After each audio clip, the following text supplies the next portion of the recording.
सांग माने सर्वप्रथमे आपण मानकु आम चैनल विभू भाई को वेलकम।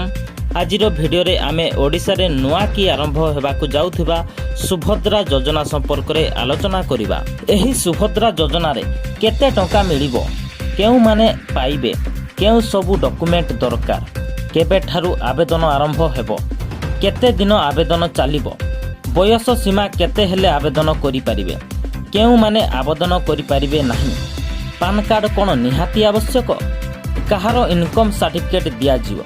तो चलंतु सांग माने एही सबु प्रसंग विषय रे गोटी गोटी करी आलोचना करिबा।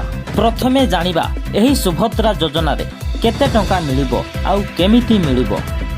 तो सांग माने एही योजना केवल ओडिसा रे कार्यकारी होउछि। एही योजना रे ओडिसा रो महिला मानकु 50,000 टंकार भाउचर प्रदान करा जिवो।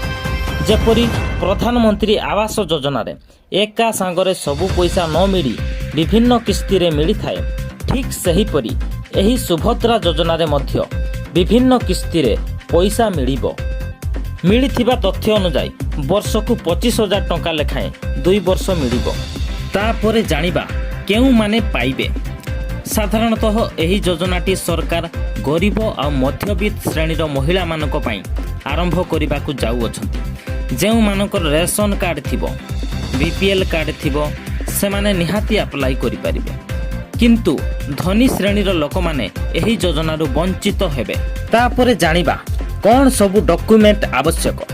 तो सांग माने डॉक्यूमेंट गुडी को हेउछि passport size photo, Aadhaar card, voter card, ration card, BPL card, PAN card, income certificate एवं बैंक पासबुक। तापरे जानिबा केबे ठारू आवेदन आरंभ हेबो। सूचना मुताबक जून 12 तारिख रे ओडिशा रे मुख्यमंत्री शपथ पाठ कार्यक्रम रहिछि। शपथ पाठर एक सप्ताह मध्य रे बा 19 तारिख मध्य रे ऑफिशियल वेबसाइट रे आवेदनर नोटिस आसी जाइथिबो। एहा दीर्घ 1 मास पर्यंत चलिबो। तापरे जानिबा महिला मानकर बयस सीमा केते होइथिबा दरकार। प्रथमतः यह विवाहित महिला मानक पई उपयुक्त। अविवाहित महिला माने एथिरु कौनसी लाभ उठाई पारिबे नाही। जो महिला मानकर बयस 21 किंबा ताठारु बेसी होइतिबो सही महिला माने ही योग्य विवेचित अटंती। तेणु सही महिला माने अप्लाई डेट आसीबा पूर्वरु सबु डॉक्यूमेंट रेडी रखितिबा आवश्यक। तापरे जानिबा केउ माने आवेदन करि पारिबे नाही। देखिबाकू गले 21 वर्ष होई नथिबा विवाहित महिला माने आवेदन करि पारिबे नाही। अविवाहित महिला माने मध्य आवेदन करि पारिबे नाही।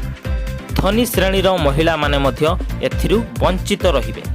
तापरे जानिबा पान कार्ड कोन निहाती आवश्यक। तो सांग माने सेमिति किछि ऑफिशियल नोटिस नाही, तथापि आगरु सतर्क होई बाहर करदेबा सबुठु भलो। कारण सरकारंकर केतेबेले को नियम केही कहि पारिबे नाही। जनसेवा केन्द्र रे पान कार्ड गोटिए दिन रे तैयारी होई पारिबो। तापरे जानिबा इनकम सर्टिफिकेट कहार देबा। जेहेतु विवाहित महिला माने अप्लाई करूछंती, तेनु निज स्वामींकर इनकम सर्टिफिकेट टिए निहाती दरकार। जदि जनसेवा केन्द्र रे अप्लाई करिवे ताले 7 दिन मध्य रे पड़ी आसीबो। तो सांग माने ये थिला सुभद्रा योजना विषय रे अपडेट। जदि भिडियोटी पसंद आसिला गोटे लाइक करंतु एवं अन्य मानकु शेयर करंतु। एमिति सरकारी योजना विषय इनफॉरमेशन पाइबा पाई आम चैनल को सब्सक्राइब करंतु। धन्यवाद।